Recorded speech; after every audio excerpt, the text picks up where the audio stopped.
এই দুইটা সিকোয়েন্সকে এমন ভাবে একটা আরেকটার সাথে বসাবো যেন ম্যাক্সিমাম ম্যাচ পাই।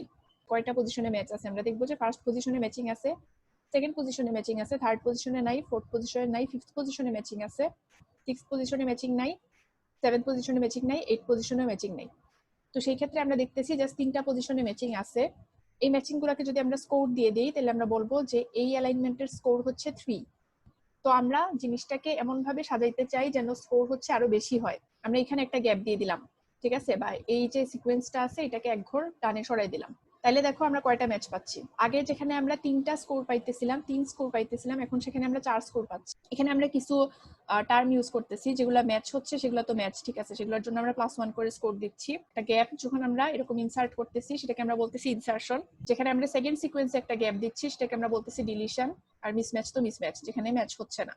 ইনসারশন এবং ডিলিশনকে আসলে একসাথে ইনডেলসও বলা হয়। আমরা হচ্ছে দুই টাইপের মুভ অ্যালাউড, একটা হচ্ছে আমরা শুধু ডান দিকে যাইতে পারবো, আর একটা হচ্ছে আমরা শুধু নিচের দিকে যাইতে পারবো। আমরা বাম দিকে যাইতে পারবো না বা উপর দিকেও যাইতে পারবো না। তো এইভাবে শুধু ডান দিকে বা নিচের দিকে গিয়ে আমাদের এই সোর্স থেকে সিঙ্কে আসতে হবে। তো আমাদেরকে এমন ভাবে একটা পাথ বের করতে হবে সোর্স থেকে সিঙ্কের যেন highest number of tourist attraction আমরা কভার করতে পারি। আমরা যদি গ্রিডি অ্যাপ্রোচ ট্রাই করি তাহলে মনে করো এই নোড থেকে সোর্স থেকে আমাদের এই সিঙ্কে যাইতে হবে। সোর্স থেকে আপাতত আমাদের দুইটা মুভ আছে, একটা হচ্ছে ডানে এই নোডে যাওয়া, আর একটা হচ্ছে নিচে এই নোডে যাওয়া। আমরা শুধু ডানের মুভ আর নিচের মুভ অ্যালাউড। ডানের মুভে আমাদের স্কোর হচ্ছে 3, নিচের মুভে আমাদের স্কোর হচ্ছে 1।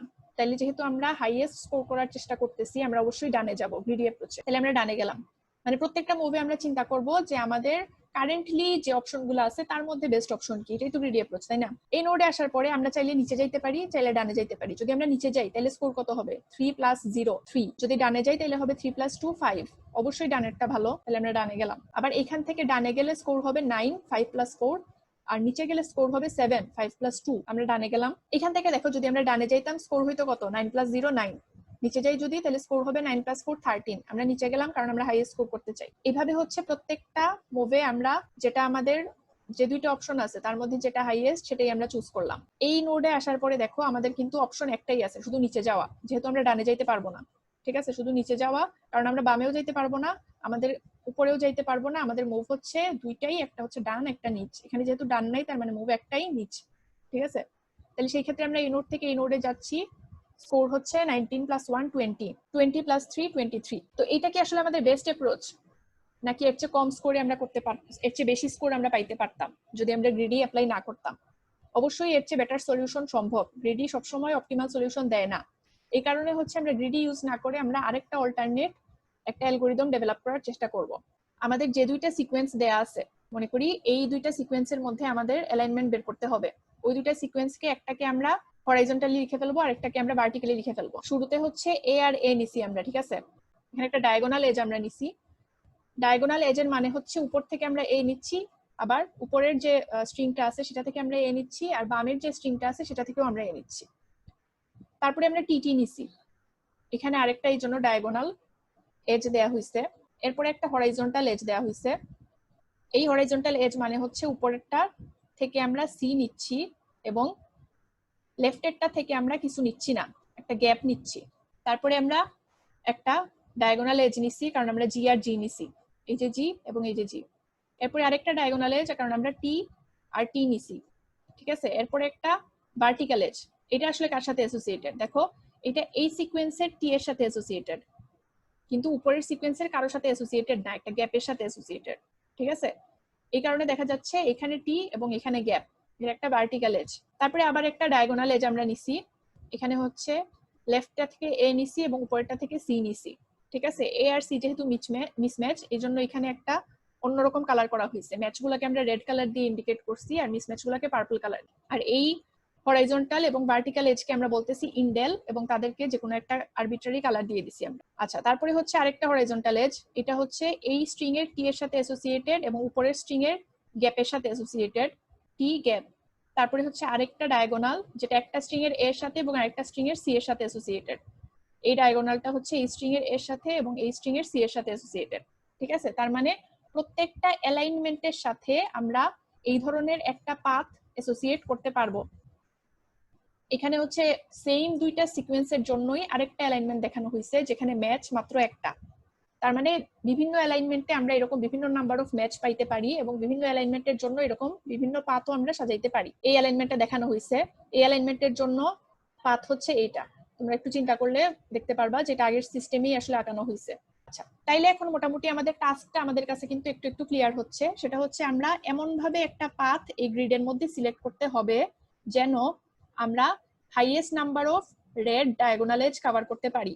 রেড ডায়াগোনাল এজ মানে কি? ম্যাচ। এখানে দেখো আমাদের ইনিশিয়াল যে দুইটা সিকোয়েন্স আছে তাদের হচ্ছে রেড ডায়াগোনাল এজ গুলা শুরুতে আঁকানো হয়েছে।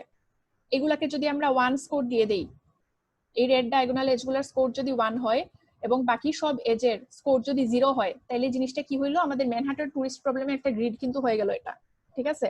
এবং আমাদের টার্গেট কিন্তু একটাই, সেটা হচ্ছে এই সোর্স থেকে শুরু করে আমাদের সিঙ্কে যাইতে হবে, এমন ভাবে যাইতে হবে যেন আমরা স্কোর হাইয়েস্ট রাখতে পারি। তাহলে স্বাভাবিক আমরা যদি রেড ডায়াগোনাল এজ গুলা কভার করার চেষ্টা করি তাইলেই কিন্তু আমাদের স্কোর বাড়বে। কারণ কি? রেড গুলার স্কোরই আমরা 1 দিয়ে দিছি আর বাকিগুলার স্কোর 0 দিয়ে দিছি। ঠিক আছে? তার মানে ডায়াগোনাল রেড এজ গুলার স্কোর যেহেতু 1, আমরা যত বেশি ডায়াগোনাল রেড এজ কভার করব আমাদের স্কোর তত বাড়বে। আর রেড ডায়াগোনাল এজ বেশি কভার করার মানে কি? ম্যাচ বেশি সংখ্যক হচ্ছে, কারণ রেড ডায়াগোনাল এজ গুলো তো আসলে ম্যাচ গুলাই ইন্ডিকেট করতেছে। এখন আমরা যেটা করব সেটা হচ্ছে আমরা গ্রিডি অ্যাপ্রোচটা দেখছি, গ্রিডি অ্যাপ্রোচটা খুব বেশি ভালো পারফর্ম করে না, এই কারণে আমরা অন্য আরেকটা অ্যাপ্রোচ ডেভেলপ করার চেষ্টা করব। আমরা হচ্ছে ডাইনামিক প্রোগ্রামিং কাজে লাগাবো। আমরা প্রত্যেকটা স্টেপে যেটা করব সেটা হচ্ছে যে আমরা প্রিভিয়াস ওই স্টেপে আসার জন্য আমাদের প্রিভিয়াস নোডের যে স্কোরগুলো সেগুলো আগে থেকে ডিটারমাইন করে রেখে দিব। মনে করি আমাদের এটা হচ্ছে একটা গ্রিড, এটার জন্য সোর্স থেকে সিঙ্কে যাইতে হবে এবং স্কোর হাইয়েস্ট রাখতে হবে। ঠিক আছে? তো সবার প্রথমে আমরা যেটা করব সেটা হচ্ছে এই ভার্টিক্যাল নোডগুলা আর এই হরাইজন্টাল নোডগুলার স্কোর বসাই দিব। কারণ স্বাভাবিক এই হরাইজন্টাল যে নোডগুলো আছে এবং ভার্টিক্যাল যে নোডগুলো আছে সেগুলাতে যাওয়ার কিন্তু অপশন একটাই। এই নোডটাতে তুমি আসতে পারো লেফটের নোড থেকে, তুমি নিচ থেকেও আসতে পারবা না, কারণ আমরা শুধু নিচের দিকে যাইতে পারি, উপরে উঠতে পারি না। ঠিক আছে? এই নোডের জন্য একটাই কিন্তু তার প্রিডিসেসর আছে এটা। এই নোডের জন্য আসার পথ একটাই, এই নোডের জন্য আসার পথ একটাই, কিন্তু মাঝখানের যে কোনো নোডের জন্য আসার পথ কিন্তু দুইটা ওয়েতে তুমি তাতে আসতে পারো। কিন্তু এই হরাইজন্টাল যে নোডগুলা এবং এই ভার্টিক্যাল যে নোডগুলা সেগুলাতে আসার জন্য ওয়ে একটাই। এই জন্য আমরা এই নোডগুলার স্কোর শুরুতে বসাই দিব।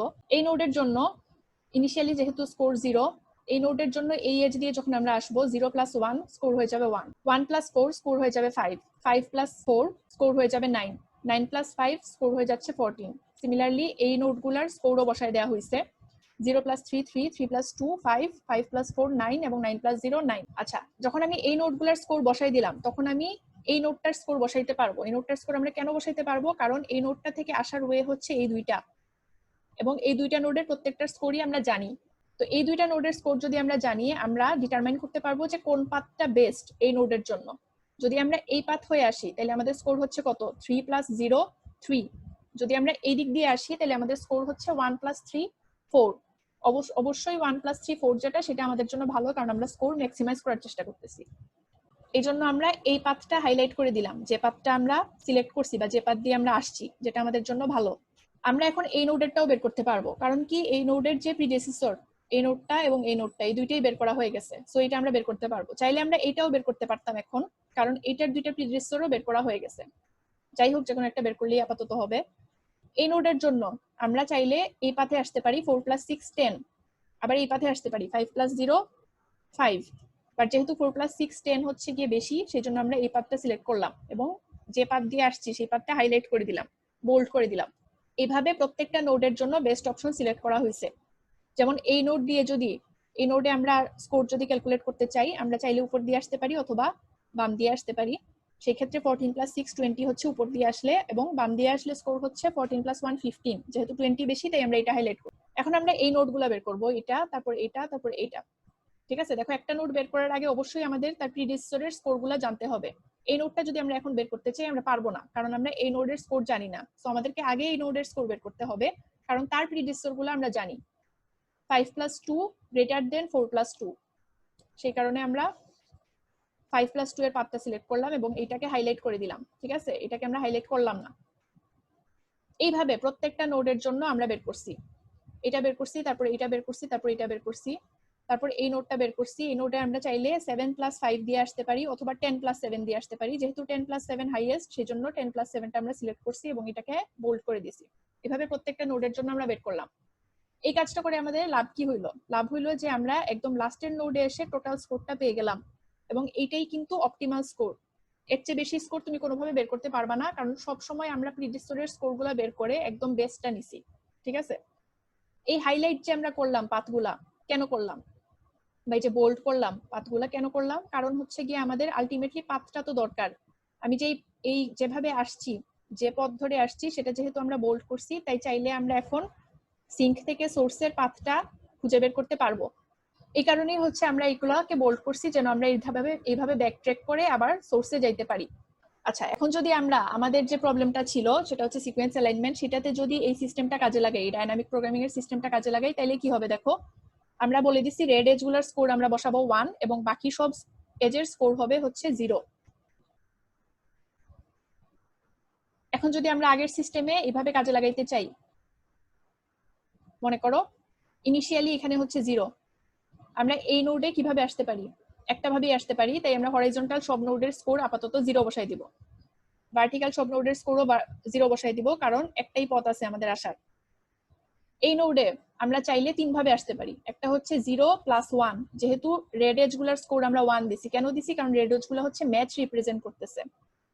0 + 1 1 হবে, এখান থেকে 0 + 0 0 হবে, 0 + 0 0 হবে, যেহেতু 0 + 1টা হাইয়েস্ট, তাই আমরা এই পাথটা সিলেক্ট করব। তাহলে দেখো প্রত্যেকটা পজিশনে আমাদের কিন্তু রেড এজ গুলাকে সে প্রেফার করবে বেশি, কারণ রেড এজ গুলাতে স্কোর আসবে বেশি, এই জন্য এটা হাইলাইট হয়েছে। ঠিক আছে, সিমিলারলি এই নোডের জন্য 1 + 0 1, 0 + 0 0, 0 + 0 0, যেহেতু 1 + 0 হাইয়েস্ট, তাই এই এজটা হাইলাইট হবে, এই এজটা হাইলাইট হয়েছে। ঠিক আছে, এইভাবে আমরা একদম শেষ পর্যন্ত আগের সিস্টেমে প্রত্যেকটা নোডের জন্য স্কোর বের করব এবং এজগুলাকে এইভাবে হাইলাইট করে দিব। এজগুলো হাইলাইট করে আমাদের লাভ কি হচ্ছে, আমরা সিঙ্ক থেকে সোর্সের জন্য এই ধরনের একটা ব্যাক ট্রেকিং পাথ খুঁজে পেয়ে ফেলতেছি। এই পাথটা যদি আমরা বের করি, এই পাথ থেকে কিন্তু আমরা অ্যালাইনমেন্টটাও বের করতে পারবো। ঠিক আছে, এখানে দেখো অল্টারনেট অনেকগুলা পাথ পসিবল, চাইলে আমরা এই পাথটা ফলো করতে পারি, অথবা চাইলে আমরা এই পাথটাও ফলো করতে পারি। মোট কথা এই বোল্ড এজ গুলা ধরে যে কোনো একটা পাথ আমি ফলো করতে পারি, কারণ এই বোল্ড এজ গুলা ধরে যে পাথগুলা পসিবল, সেই পাথগুলার প্রত্যেকটাতেই স্কোর হচ্ছে সেম। আচ্ছা, এখন কথা হচ্ছে যে আমরা ব্যাকট্র্যাক কিভাবে করব বা অ্যালাইনমেন্ট পাথটা কিভাবে বের করব। এই যে এই এজ গুলা ধরে আমরা যদি যাইতে থাকি, তাইলেই আমাদের ব্যাকট্র্যাকের একটা পাথ পেয়ে যাব। এই স্পেসিফিক গ্রিডের জন্য আমাদের একটাই পসিবল পাথ আছে। ঠিক আছে, কিন্তু আমরা আমাদের আগের অ্যালাইনমেন্টের জন্য যে গ্রিডটা পাইছিলাম সেটাতে কিন্তু অল্টারনেট অনেকগুলো অপশন ছিল। তো যাই হোক, অল্টারনেট যদি অনেকগুলো অপশন থাকে তার মধ্যে থেকে একটা সিলেক্ট করলেই হবে, আর যদি এরকম একটাই অপশন থাকে তাহলে সেই ক্ষেত্রে একটা সিলেক্ট করলেই হবে, মানে ওই একটাই। তাহলে আমাদের যে অ্যালাইনমেন্টটা ছিল সেটার জন্য আমরা যদি পাথগুলো হাইলাইট করছি, যে আমাদের সিঙ্ক থেকে সোর্সে যাওয়ার জন্য অল্টারনেট পাথ কি কি হইতে পারে সেগুলো আমরা হাইলাইট করে দিছি আগের সিস্টেমে। ঠিক আছে, এখন আমাদের অ্যালাইনমেন্টগুলো বের করতে হবে। এই ক্ষেত্রে তাহলে আমাদের অ্যালাইনমেন্টটা কি হবে দেখো, আমরা মনে করো একটা স্পেসিফিক পাথ ধরে আগাইলাম, সেটা হচ্ছে এটা ধরে যদি আমরা আগাই, তাহলে আমাদের অ্যালাইনমেন্ট কি হইতেছে, শুরুতে আমরা এই এজটা নিচ্ছি। ঠিক আছে, শুরুতে না, আসলে শেষে আমরা এই এজটা নিচ্ছি। এই এজটা হচ্ছে এই সিকোয়েন্সের এর সাথে অ্যাসোসিয়েটেড, উপরের সিকোয়েন্সের গ্যাপের সাথে অ্যাসোসিয়েটেড, তাহলে আমরা এ গ্যাপ বসাবো। এখানে হচ্ছে যদি আমরা এই এজটা নেই, আমরা চাইলে কিন্তু এই এজটার পরে এটাও নিতে পারতাম, কোনো সমস্যা নেই, এই ব্লু এজ গুলার যে কোনোটা নেওয়া যাবে। ঠিক আছে, তো আমরা যদি এটা নেই, এটার জন্য লেফটেরটা থেকে আমরা টি পাচ্ছি, উপরেরটা থেকে আমরা গ্যাপ পাচ্ছি। এটার জন্য লেফটেরটা থেকে এ পাচ্ছি, উপরেরটা থেকে গ্যাপ পাচ্ছি। এটার জন্য লেফটেরটা থেকে টি পাচ্ছি, উপরেরটা থেকে গ্যাপ পাচ্ছি। এই এজের জন্য লেফটেরটা থেকে গ্যাপ পাচ্ছি, উপরেরটা থেকে সি পাচ্ছি। এটার জন্য উপরেরটা থেকে সি পাচ্ছি এবং লেফটেরটা থেকে গ্যাপ পাচ্ছি। এই ডায়াগোনালের জন্য উপরেরটা থেকে টি পাচ্ছি এবং লেফট থেকেও টি পাচ্ছি। এই ডায়াগোনালের জন্য উপরেরটা থেকে জি পাচ্ছি, লেফট থেকেও জি পাচ্ছি। এই হরাইজন্টালের জন্য উপর থেকে আমরা সি পাচ্ছি এবং লেফট থেকে পাচ্ছি গ্যাপ। এই ডায়াগোনালের জন্য উপর থেকে টি, লেফট থেকে টি। এই ডায়াগোনালের জন্য উপর থেকে এ, লেফট থেকে এ। ঠিক আছে, তাইলে আমরা এইভাবে একটা অ্যালাইনমেন্ট বের করে ফেলতে পারি যে কোন ভাবে অ্যালাইন করলে তাদের স্কোর হাইয়েস্ট হচ্ছে। এই ক্ষেত্রে আমাদের স্কোর কত, 1 2 3 4, যতগুলা ডায়াগোনাল ততগুলা। ঠিক আছে, দেখো আমরা যদি যতগুলা ডায়াগোনাল ততগুলা না, আসলে যতগুলা ম্যাচ ততগুলা, আমরা যদি এই পাথটা কভার করতাম তাহলে কিন্তু আমরা আরো দুইটা ডায়াগোনাল পাচ্ছি, কিন্তু এই দুইটা ডায়াগোনাল কাদের সাথে অ্যাসোসিয়েটেড, মিসম্যাচের সাথে। তো এগুলা কিন্তু আমাদের স্কোর বাড়াচ্ছে না। তাহলে আমরা একটা বেসিক সিস্টেম দেখলাম, যেখানে হচ্ছে আমরা ম্যাচগুলাকে একটা স্কোর দিচ্ছি, সেটা হচ্ছে 1, এবং মিসম্যাচ আর ইন্ডেল। ইন্ডেল হচ্ছে যেখানে হরাইজন্টাল বা ভার্টিক্যাল এজ আছে সেটা। মিসম্যাচ আর ইন্ডেলের জন্য স্কোর হচ্ছে আমরা 0 রাখতেছি। আমরা যদি জিনিসটাকে আরেকটু আপডেটেড করতে চাই, যেখানে আমরা ম্যাচের জন্য একটা সার্টেন স্কোর দিব এবং মিসম্যাচ আর ইন্ডেলের জন্য একটা পেনাল্টি দিব, ঠিক আছে, তাইলে জিনিসটা কিরকম হবে দেখো। আমাদের স্কোর সেই ক্ষেত্রে হবে আমাদের ম্যাচ যত তত মাইনাস হচ্ছে আমরা মিসম্যাচের জন্য যত পেনাল্টি দিচ্ছি তত ইনটু নাম্বার অফ মিসম্যাচ, যতগুলো মিসম্যাচ আছে, মাইনাস হচ্ছে আমরা ইন্ডেলের জন্য যত পেনাল্টি দিচ্ছি তত ইনটু যতগুলা ইন্ডেল আছে। তাইলে এটার জন্য স্কোর কত, আমরা ম্যাচের জন্য স্কোর দিছি 1, ঠিক আছে, তাইলে এখানে আমাদের স্কোর আসলো 2 এই দুইটা ম্যাচের জন্য। এখানে আছে একটা ইন্ডেলের জন্য আমরা পেনাল্টি দিছি -2, ধরলাম যে কোনোটা পেনাল্টি দেয়া যায়, এটা হচ্ছে তোমাদেরকে পরীক্ষায় কোশ্চেনে দেয়া থাকবে যে পেনাল্টি কত। ইন্ডেলের জন্য পেনাল্টি যদি -2 হয়, তাইলে এই ক্ষেত্রে কি হচ্ছে দেখো, +1 +1 -2, এখানে আরেকটা ম্যাচ +1, এখানে আরেকটা ম্যাচ +1, এখানে একটা ইন্ডেল -2, এখানে একটা মিসম্যাচের জন্য পেনাল্টি একটু বেশি দিছি আমরা ইন্ডেলের চাইতে, সেটা হচ্ছে -3। আবার একটা ইন্ডেল আছে সেটার জন্য আমাদের পেনাল্টি হচ্ছে -2, আবার একটা মিসম্যাচ আছে সেটার জন্য পেনাল্টি হচ্ছে -3, তাহলে আমাদের টোটাল স্কোর হয়ে গেল -7, ঠিক আছে। তো এই আপডেটেড সিস্টেমে যেটা করা হয় সেটা হচ্ছে তোমার ম্যাচের জন্য স্কোর দেয়া থাকে, মিসম্যাচের জন্য স্কোর দেয়া থাকে এবং ইন্ডেল গুলার জন্য একটা স্কোর দেয়া থাকে। এটা একটা এক্সাম্পল যেখানে হচ্ছে এইভাবে ম্যাচ এবং মিসম্যাচ এবং ইন্ডেলের কিছু স্কোর দেয়া আছে, সবসময় যে এই স্কোরই হবে তা না। যেমন এই ক্ষেত্রে দেখো এ আর সি মিসম্যাচের জন্য -3 দেয়া আছে, আবার এ আর টি মিসম্যাচের জন্য -1 দেয়া আছে। তো অনেক সময় একটা নিউক্লিওটাইড, আমরা আগে জিনিসটা দেখছিলাম যে একটা নিউক্লিওটাইডের আরেকটা নিউক্লিওটাইডে মিউটেট হওয়ার চান্স বেশি থাকে। তো যে ক্ষেত্রে এরকম মিউটেশনের চান্স বেশি থাকে সেই ক্ষেত্রে ওই দুইটা নিউক্লিওটাইড একটা আরেকটাতে কনভার্ট হয়েছে এটা ধরে নেওয়া হয়। তো এই কারণে তাদের মধ্যে মিসম্যাচের স্কোর একটু কম রাখা হয়। তো যাই হোক, এই স্কোরিং ম্যাট্রিক্সটা তোমাদের পরীক্ষায় দেয়া থাকবে যদি আপডেটেড সিস্টেমে করতে দেওয়া হয়। আর যদি আমাদের বেসিক জাস্ট ম্যাচিং এর জন্য +1 এটা দেওয়া হয়, তাহলে তো আর মিসম্যাচ আর ইন্ডেলের জন্য কোনো স্কোর দেওয়া থাকবে না, সেক্ষেত্রে মিসম্যাচ এবং ইন্ডেল দুইটার জন্য স্কোর হচ্ছে 0। এখানে একটা এক্সাম্পল দেখানো হয়েছে যেটাতে বলা হয়েছে যে আমাদের দুইটা অ্যামাইনো অ্যাসিড আছে যাদের মধ্যে হচ্ছে গিয়ে এই ধরনের মিউটেশনের প্রবাবিলিটি অনেক কম, ঠিক আছে, এই জন্য তাদের স্কোর দেওয়া হয়েছে -5। আবার আরেকটা দুইটা অ্যামাইনো অ্যাসিডের মধ্যে, এই দুইটা পেয়ারের মধ্যে আমাদের মিউটেশনের প্রবাবিলিটি হচ্ছে অনেক বেশি, সেই কারণে তাদের স্কোর হচ্ছে বেশি, ঠিক আছে, এদেরকে সিমিলার বা ম্যাচিংই ধরে নেওয়া যায়।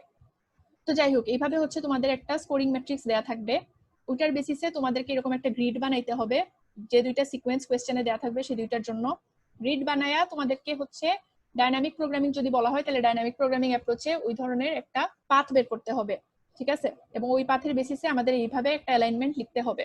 যদি গ্রিডি বলা হয় তাহলে তো কাজ সহজ হয়ে গেল, জাস্ট গ্রিডি অ্যাপ্রোচে করে ফেলবা, ঠিক আছে। এইভাবে একটা গ্রিড আমাদেরকে বানাইতে হবে। এগুলার স্কোর হচ্ছে তোমাদের কোয়েশ্চেনে দেয়া থাকবে যে মিউ এর ভ্যালু কত আর সিগমার ভ্যালু কত। যদি ফিক্সড হয় তাহলে তো ফিক্সড, আর যদি পেয়ার ওয়াইজ ডিফারেন্ট হয়, যেমন আমাদের আগে একটা যে এক্সাম্পলটা দেখাইছিলাম সেটার মতো পেয়ার ওয়াইজ যদি ডিফারেন্ট হয় তাহলে তো ডিফারেন্ট।